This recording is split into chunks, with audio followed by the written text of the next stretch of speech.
అందరికి నమస్తే. బండి Bhagirath son of Bandi Sanjay case హైకోర్టులో చాలా హాట్ చర్చ జరిగింది. దాదాపు నైట్ 9 స్టార్ట్ అయితే 11 గంటల 45 నిమిషాల వరకు దగ్గర దగ్గర 2.5 అవర్స్ వాదనలు జరిగినాయి. అటువైపు బెయిల్ ఇవ్వాలని, అటువైపు రిలీఫ్ ఇవ్వాలని, నాట్ టు అరెస్ట్ ఇవ్వాలని ఓ పక్క బండి భగీరథ్ తరపున అడ్వకేట్ నిరంజన్ రెడ్డి, ఈ పక్కనేమో ఎప్పటిలాగానే ప్రభుత్వం తరపున తూతూ ఒక పీపీని పెట్టినరు. బట్ పార్టీ పెట్టుకున్నది ఒక ప్రైవేట్ అడ్వకేట్ని. అంటే విక్టిమ్స్ ఒక అడ్వకేట్ని పెట్టుకున్నారు గవర్నమెంట్ మీద నమ్మకం లేక. నాగేశ్వరరావు గారని సీనియర్ అడ్వకేట్, ఆయన కూడా 30 years, ఆయన బాగా వాదించిండు. ఫైనల్గా మాత్రం ఏమీ తేల్చలేదు.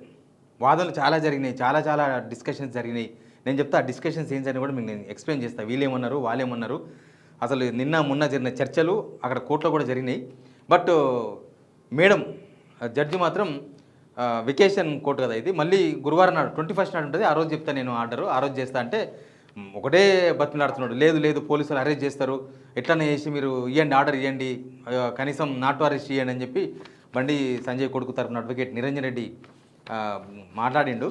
బట్ జడ్జి మాత్రం లేదు, ఒక 2 days తర్వాత ఆర్డర్ ఇస్తా అని చెప్పింది. ఇక 2 days తర్వాత వస్తుందా, గురువారం నాడు వస్తుందా, అంతలోపు ఏమవుతుందో మనకు తెలియదు. ఇప్పుడు ఇక అన్ని టైం దొరికింది. ఇప్పుడు అరెస్ట్ చేసేది ఎప్పుడు అనేది ఇప్పుడు క్వశ్చన్. ఎందుకంటే ఇప్పుడు ఇంకా టైం దొరికింది కదా. ఆయన కోర్టుకు పోలీస్ స్టేషన్కి రాంది కూడా కోర్టులో నాకు బెయిల్ వస్తుందేమని రాలేదు బండి భగీరథ్. ఇప్పుడు కోర్టు బెయిల్ ఇవ్వలేదు, అది ఇంకా ప్రోలాంగ్ అయింది. కాబట్టి ఇంక ఎన్ని రోజులు ఆపుతారనేది తెలియదు. ముందైతే సబ్స్క్రైబ్ చేయండి, షేర్ కూడా చేయండి.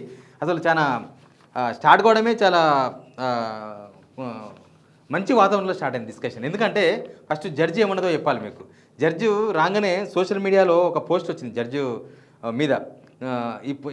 ఈ తీర్పు బండి భగీరథ్కు బెయిల్ ఇస్తారు, జడ్జి భర్తకు ఏదో పోస్ట్ రాబోతుంది బీజేపీలో, ఆమె బీజేపీ ఫేవర్గా ఉంటుందని ఒక పోస్ట్ వచ్చింది, పొద్దుంచి తిరుగుతుంది అది. ఆమె దాని మీద మాట్లాడింది. సోషల్ మీడియాలో మా హస్బెండ్ మీద పెట్టిన పోస్ట్ చూసిన నేను, నా భర్తను ఎందుకు లాగుతున్నారు, అయినా సరే నేనేమి దీన్ని సీరియస్గా తీసుకోనని చెప్పేసి ఒక బ్రేక్ ఇచ్చేసి నెక్స్ట్ స్టార్ట్ చేసింది. నిరంజన్ రెడ్డి గంట సేపు మాట్లాడిండు. నిన్న గంట మాట్లాడిండు, ఇవాళ గంట మాట్లాడిండు. ఇవాళ మీన్స్ నైట్ గంట మాట్లాడిండు. ఆ గంటలో ఆయన చెప్పిందే చెప్తా ఉన్నాడు. అవే సైటేషన్స్ అంటే అంతకుముందు ఇచ్చిన జడ్జిమెంట్స్, అక్కడక్కడ వేరే రాష్ట్రాలలో సుప్రీంకోర్టు ఇచ్చిన జడ్జిమెంట్లు, దానికి అవసరం లేనివి జడ్జిమెంటమే చెప్తుంది. ఇది దీనికి రిలేటెడ్ కాదు, ఇది దీనికి సంబంధం లేదని ఏదో జడ్జిమెంట్ చెప్పుకుంటూ పోతున్నాడు. చాలా స్టోరీలు చెప్పిండు. ఆయన ఏం చెప్తాడంటే, ఆయన మొత్తం ఈ విక్టిమ్ వాళ్ళ మదర్ కంప్లైంట్ చేసింది, ఫస్ట్ డే కంప్లైంట్ చేసింది 8th రోజు. ఆ కంప్లైంట్ మొత్తం ఒకటి అన్నీ చెప్పుకుంటూ వస్తున్నాడు.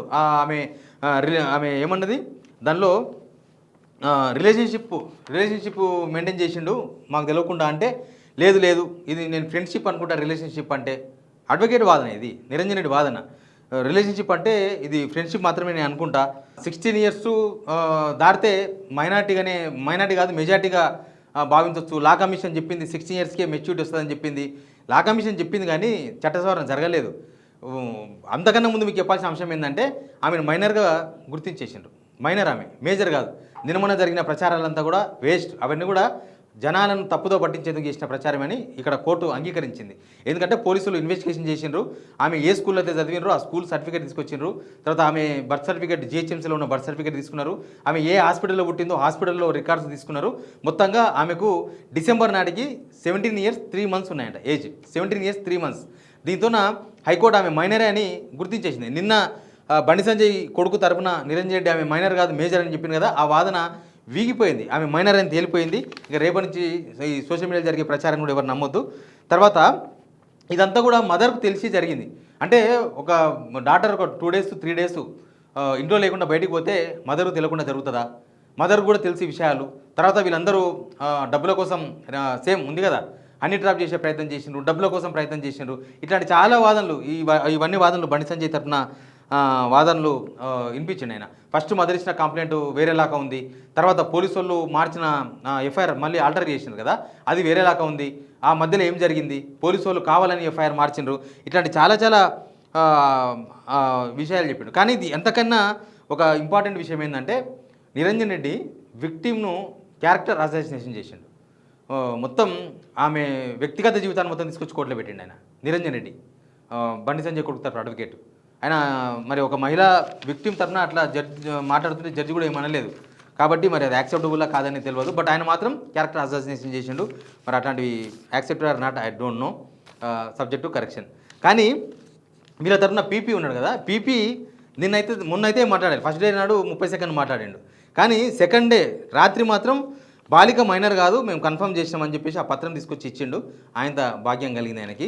కానీ ప్రభుత్వం మీద నమ్మకం లేక నాగేశ్వరరావు అని ఒక సీనియర్ అడ్వకేట్ని విక్టిమ్ వాళ్ళు పెట్టుకున్నారు. ఆయన చాలా బాగా వాదించిండు, అన్నిటికీ కౌంటర్ ఇచ్చిండు. పిల్లలకు ఇట్లాంటి విషయాలు పిల్లలు ఎవరైనా సరే తల్లిదండ్రులకు చెప్పి చెయ్యరు. అంటే ఈ లవ్ ట్రాక్ కానీ లేకపోతే సెక్సువల్ ట్రాక్ కానీ ఇట్లాంటివన్నీ కూడా. ఇంకోటి ఏంటంటే వీళ్ళందరూ ఒకరిగా పోతలేరు, గ్రూప్గా పోతున్నారు. పోయేటప్పుడు గ్రూప్గా పోతున్నారు. వీళ్ళ ఫ్రెండ్స్ ఇద్దరు ముగ్గురు, వాళ్ళిద్దరు ఫ్రెండ్స్ ముగ్గురు ఉంటున్నారు. అక్కడ పోయిన తర్వాత ఆయన డైవర్ట్ చేసి తీసుకుపోతున్నాడు బయటికి.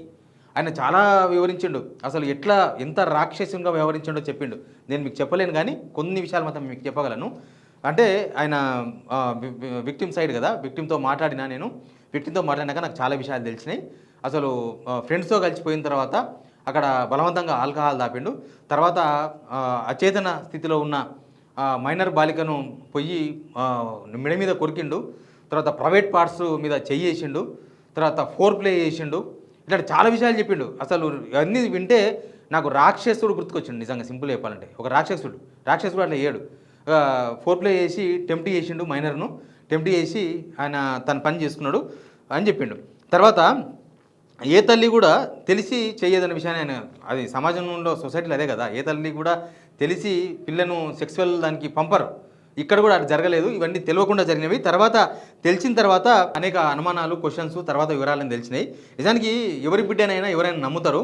ఈమె ఫ్రెండ్స్తో పోతున్నా అక్కడ వేరే ఏదో పార్టీ జరుగుతుంది లేకపోతే ఇంకేదో జరుగుతుందని చెప్పింది ఇంట్లో, ఎవరైనా నమ్ముతారు కదా బిడ్డను. సేమ్ వాళ్ళ తల్లిదండ్రులు కూడా అట్లే నమ్మిరు ఆమెను, అందరు నమ్మినట్లే. బట్ నమ్మకాన్ని అక్కడ పోయిన తర్వాత భగీరథ్ వమ్ము చేసిండు. భగీరథ్ కూడా చాలాసార్లు ఇంట్లో చెప్పి నచ్చేపి తీసుకుపోయిండు ఆమెను. నేను తీసుకుపోతున్నా, మాతోనే సేఫ్ ఉంటుందని తీసుకుపోయి అక్కడ తీసుకుపోయినాక ఇవన్నీ చేసిన అనేది కూడా ఆ విషయాన్ని కూడా చెప్పిండు. దీని సోషల్ మీడియాలో జరిగిన ప్రచారాన్ని కూడా ప్రస్తావించిండు అడ్వకేటు.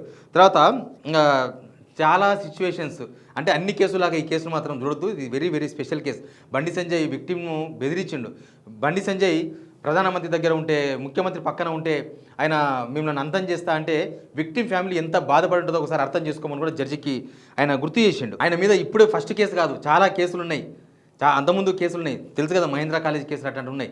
మేము తవ్వుతూ పోతే ఒక్కడి కాదు, అంతకన్నా ముందు 4 అమ్మాయిలు, సేమ్ 4 అమ్మాయిలు. కాకపోతే వాళ్ళు ముందుకు రాలేదు, ఇక్కడ వీళ్ళు బయటకు వచ్చిండ్రు అని కూడా అడ్వకేటు కోర్టు దృష్టికి తీసుకొని పోయాడు.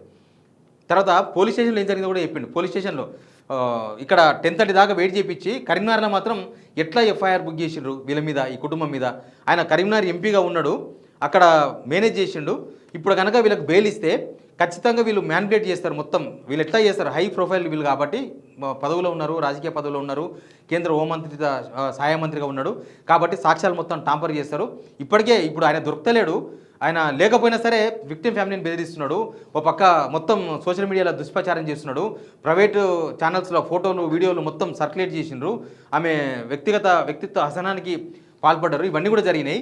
ఇప్పుడు కనుక మీరు ఈయనకు నాట్ టు అరెస్ట్ కనుక ఇస్తే, అంటే ఆయన వదిలేస్తే, మీరు అరెస్ట్ చేయొద్దు ఇట్లాంటివి కనుక ఆర్డర్స్ ఇస్తే ఇంకా చాలా తీవ్ర పరిణామాలు, ఆ కుటుంబం చాలా భయాందోళన పరిస్థితులు ఎదుర్కోవాల్సి వస్తుందని కూడా నాగేశ్వరరావు విక్టిమ్ తరఫున ఉన్న అడ్వకేట్ వాదించండు.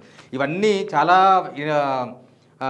ఏమంటారు, చాలా ఓపికగా అయినది జడ్జి. 2.5 గంటలు వాదనలు అంటే, అది కూడా ఈ night time, almost midnight time విన్నారంటే చాలా ఓపికగా విన్నారు. కానీ నిరంజన్ రెడ్డి మాత్రం ఎంతసేపటికి లేదు మీరు ఇట్లా వదిలేస్తే అరెస్ట్ అవుతాడు ఈ విషయం చెప్పిండు నాగేశ్వరరావు గారు. విక్టిమ్ సైడ్ పీపీ ఉత్తా కూర్చున్నాడు, పక్కన కూర్చున్నాడు, సపడాకుండా కూర్చున్నాడు. సరే ఆయన కూర్చున్నా సరే నాగేశ్వరరావు వాదించాడు. నాగేశ్వరరావు గారు ఒక మాట చెప్పిండు, ఇప్పటికే 2 టైమ్స్ స్కిప్ అయ్యిండు. 13వ తేదీన రావాల్సిన పోలీసు వాళ్ళు నోటీస్ ఇస్తే రావాల్సిన భగీరథ్ స్కిప్ అయిపోయాడు. తర్వాత 15వ తారీఖు నాడు, అంటే నిన్న రావాల్సినోడు రాలేదు, 2 సార్లు స్కిప్ అయిపోయాడు. ఇక మీరు నాట్ టు అరెస్ట్ ఇస్తే ఆయన అసలే రాడు, అసలు ఈ విచారణ ముందుకు జరగదు, ఇది సొసైటీ మొత్తం చూస్తుంది. అంటే సొసైటీ గురించి నాకెందుకు అని జడ్జి అంటుంది. సొసైటీ గురించి నాకెందుకు, సొసైటీ మీరు కనుక వీళ్ళని వదిలేస్తే సొసైటీలో కూడా ఒప్పుకోదు, సొసైటీ ఒప్పుకోదని చెప్పిండు ఆయన. ఒప్పుకోదంటే సొసైటీ గురించి మనకెందుకు, మనం లా ప్రకారం పోవాలని చెప్పేసి జడ్జి అన్నది. సరే, ఎనీవే ఒక మంచి వాతావరణంలో వాదనలు అయితే బాగా జరిగినాయి. కానీ దీనిలో బండి సంజయ్ వాళ్ళు ఆశించినట్టుగా రాలేదు. నాట్ టు అరెస్ట్ ఇస్తారేమో ఫ్రీ అయిపోతాం అనుకున్నారు, కానీ నాట్ టు అరెస్ట్ రాలేదు.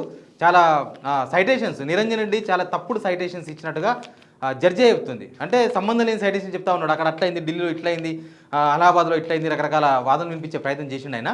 బట్ అవన్నీ దీనికి సపరేట్ సంబంధం లేదు, అవన్నీ డిఫరెంట్ అని చెప్పించింది జడ్జు. బట్ నాగేశ్వరరావు కూడా విక్టిమ్ సైడ్ అడ్వకేట్ కూడా మీరు మిగతా కేసుల్లాగా ఈ కేసును చూడొద్దు, ఇది చాలా ఇంటెన్సిటివ్ ఉన్న కేసు, చాలా సెన్సిటివ్ అయిపోయింది కేసు, ఇది సొసైటీని కూడా దృష్టిలో పెట్టుకుని నిర్ణయం తీసుకోవాలని చెప్పిండు. మరి ఇంకా వెడ్నెస్డే నాడు ఏం జరుగుతుందో తెలియదు. కోర్టు సెలవులు కదా, వెకేషన్, మళ్ళీ థర్స్డే నాడు కోర్టు ఉంది. థర్స్డే నాడు నేను ఆర్డర్ జారీ చేస్తాను అన్నది. కాకపోతే ఈయన నిరంజన్ రెడ్డి ఒకటే బతిమలాడుతూ ఉన్నాడు, లేదు లేదు మీరు ఇవ్వండి, తొందరగా ఇవ్వండి అంటే ఆమె 2 days అని చెప్పింది. మరి అవుతుందా కాదా తెలియదు. కానీ నిజంగా కూడా ప్రతి కేసును కనుక ఇట్లా మిడ్ నైట్ వరకు కనుక ప్రతి జడ్జు ఒకవేళ ఇట్లాంటి వాదనలు జరిపి తీర్పులు కనుక ఇస్తే కోర్టులో అసలు పెండింగ్ కేసులే ఉండవు. ఇది స్పెషల్ కేసు కాబట్టి, మరి స్పెషల్ కేసుకి ఎందుకు తీసుకున్నారు? బండి సంజయ్ ఉన్నాడు కాబట్టి తీసుకున్నారు స్పెషల్ కేసు. అది ఎవరికి స్పెషల్లో తెలియదు. బట్ స్పెషల్ కేసుగా తీసుకొని చేశారు. కానీ నార్మల్ కేసులు ఎన్ని ఉంటాయి, సంవత్సరాలు తిరుగుతూనే ఉంటారు, అయ్యేది కాదు పోయేది కాదు. బట్ ఈ కేసులో మాత్రం ఇది జరిగింది. కానీ బండి సంజయ్ వాళ్ళు నెక్స్ట్ బండి సంజయ్ వాళ్ళు కానీ గవర్నమెంట్ ఏం చేస్తుందో చూడాలి. ఇప్పుడు ఆయనకేం బెయిల్ రాలేదు, రిలీఫ్ రాలేదు, కాబట్టి నెక్స్ట్ అరెస్ట్ మాత్రమే మిగిలింది. మరి అరెస్ట్ ఎప్పుడు చేస్తారనేది మనం చూసుకుంటూ ఉండాలి. Please subscribe.